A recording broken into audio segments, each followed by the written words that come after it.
director na talagang patas na paangatin yung producer, meron ganun.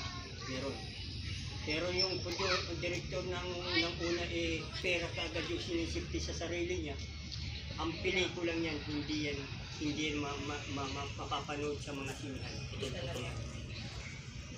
Kaya hindi niyo ako makita sa mga pelikula. Makikita niyo ako sa mga pelikula talagang pang nationwide. Tinatanong ko muna yan. Direk, anong pelikula yan? Ganito, ganyan. Ito yung nakita ko nag-ensayo sa certain wide. Pag ang director ang gagaling dito nagpapa-ensayo sa wildline o certain, tandaan niyo yan. Hindi yan may papalabas sa mga nationwide. Ako, hindi niyo ako makita sa mga pelikula ginagawa nila. Alam mo kung sa budget. May nahihira na nga sa akin. Naku, si Titae, taga dito, certain. Nag-director doon. 50 million, hindi mo makukuha yan. Pinangunahan niya ako. Kaya hindi ako nakasama doon sa pelikula. Ano nangyari sa pelikula? Wala, hanggang doon lang sila sa kwan. Hanggang doon lang sila sa premiere night. Hanggang doon lang sila. Oo, hanggang doon lang sila. May nagsalita pa nga doon. Wala nang tao sa labas. Hindi, sabi nung isang boss, lalo na sa loob. Hindi, walang tao. Nakakaya kaya. Hindi, nandun, hindi mo lang nakakita. Walang katao. Sila lang na andun siya. Kawawa yung siya. Kawawa. Kaya dito, hindi ko naman kinukan. Ang gawin lang namin talaga ni Boss Dodong, kinuha niya ako. Sipag. Sipag lang. Sipag. Kasi legit tayo. Nabanggit nga ng aking friend na si Ace. Huwag kayong palipat-lipat kung saan-saan na grupo. May balahibo pa, oh. Kasi totoo yung sinabi niya. Pag lumipat ka, ito yun ha, ako matagal ako sa ganito trabaho. Matagal ako nagkakamero ng mga grupo. Inaalagaan ko yan. Nakita ko nag-iisa yung sa kabila. Ikaw yung money, ikaw yung nag-aalaga, sa'yo natuto. Papayag ka ba nun? Iwanan mo. Tapos yung pinasukan pala hindi legit. Sa totoo lang ako, hindi ako nagyayabang. Marami nang dumaan sa akin na nagkapangalan. Minsan pa nga. Makikita mo, boss. Hindi ko naman, naikwento ko rin yata sa iyo na. Hindi ka naman, kumusta ka? Baka may naman ka dyan ko. Kung sa akin ka nagsimula eh. Hindi ka papansin. Hindi mo. Ako, bati lang sa akin, masaya na ako. Sir, salamat sa akin. Sa'yo ako nagsimula. Bati lang sa akin, masaya na ako. Dami na kasi matagal ako sa kanto eh. Ganito yung trabaho. Kaya nga sabi ko, nag-usap kami dalawa ni Boss Dodong.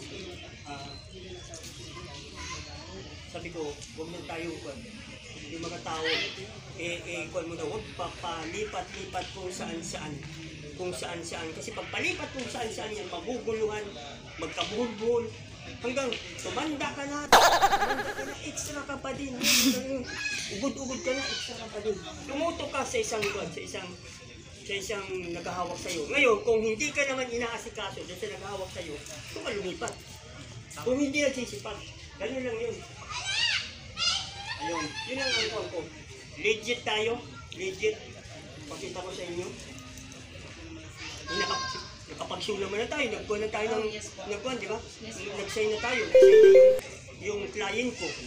Oo, nakapag-show na si... Legit tayo. Asan ba yun? Pag hinahanap ko yung papel, nawawala eh. Alam din ko yan ni kabayan. Ayan o. Oh.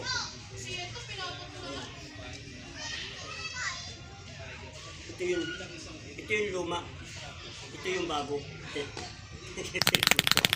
Ayan. Rotate mo. Tama ba? Legit yan. Picture lang ito. Yan yung mga papel na ginagawa namin. Alam mo kailan na yung pangpasa namin? 38 na folder. Talagang ginagastusan namin. Ginagastusan namin. Kasi pag yung magkasabay-sabay naman yan, wala namang problema sa akin yan. Marami akong tao dyan na direktor na kukunin, marami akong taong direktor na kukunin kung saan-saan. Kahit magkasabay-sabay yan. Maglalaan lang ako siyang tao dyan. O, ibawa si Boss Dodong. O, Boss Dodong, doon ka muna. O, ikaw, papantay ka lang. O, sige, at least may mga bayad kayo. Punta ako di sa CR. Gala-gala na.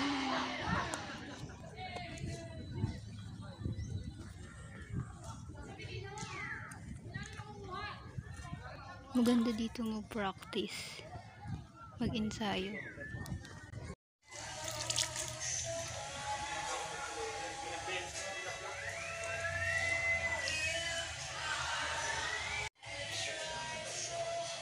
Ang ganda ng kapaligiran.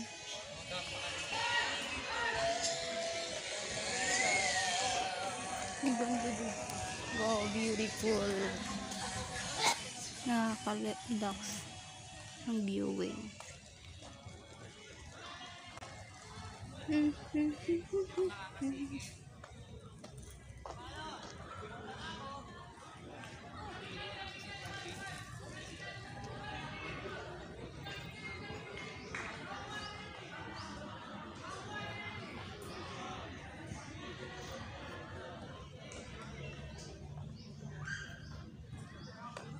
Pwede dito mag-photoshoot, cosplay.